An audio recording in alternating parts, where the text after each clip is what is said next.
When it comes to coaching in the game of basketball, a good or bad coach can define a given player's trajectory and having a future as a basketball player. Coaching at the collegiate level, high school, or even middle school level is of the utmost importance for a given player's development, growth, and maturity in rounding out not only their skills as a player, but in building their character both on and off the basketball court. And it's why you see coaching having such a big impact in high school and college basketball. When it comes to coaching in the NBA, though, it's a whole new ballgame, because while coaching is important at the professional level, players who reach the pinnacle of their craft have been playing the game for years. They know the ins and outs when it comes to the X's and O's and know what it takes to compete at the highest level. Sure, developing some of the younger players who are new to the league is critical in helping their overall career, but when it comes to veteran players, they've been through it all. Locker room rah-rah speeches aren't going to mean much to them.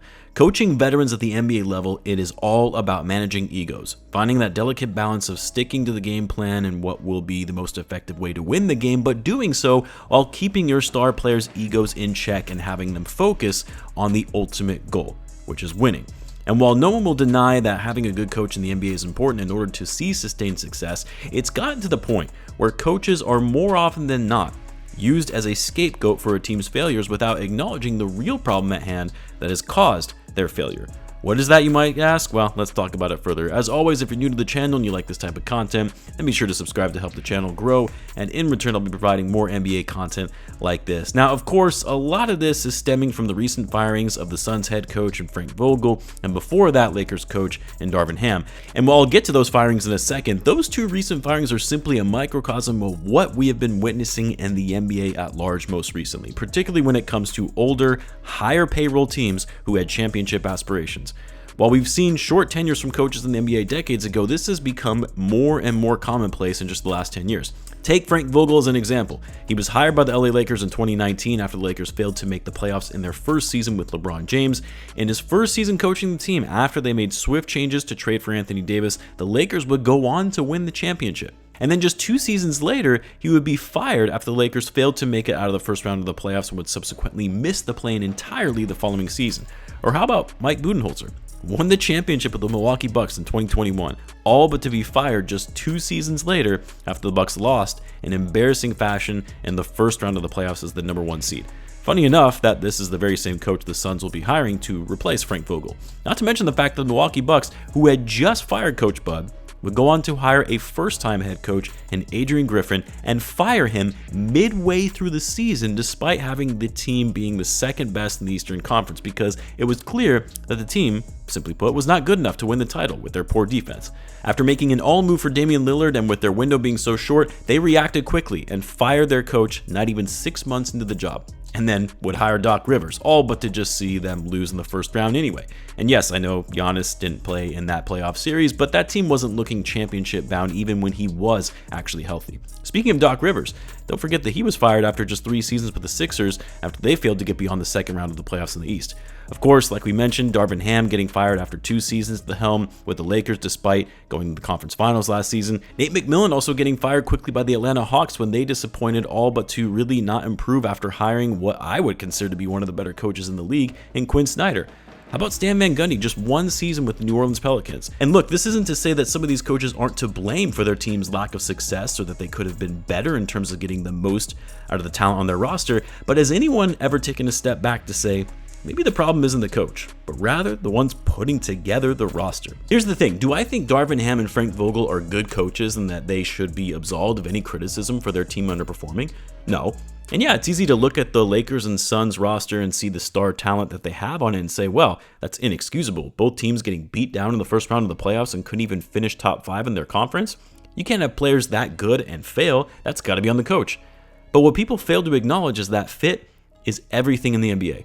Constructing a well-rounded roster with depth, high IQ players, players that accept their role on the team and play it well is paramount when it comes to building a good championship-level team. Listen, Frank Vogel was not the right guy to hire if you're the Suns. He just wasn't.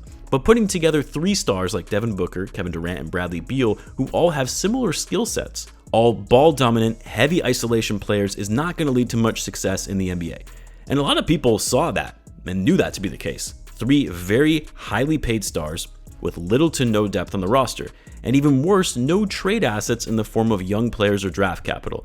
That was not going to get the Suns anywhere. Frank Vogel was set up to fail. There wasn't a single coach, I don't care if it's Pop or Phil Jackson, that was going to get this Suns team to win a title. That roster, simply put, was not good enough, and the pieces did not fit well together. A genius basketball mind isn't going to change that.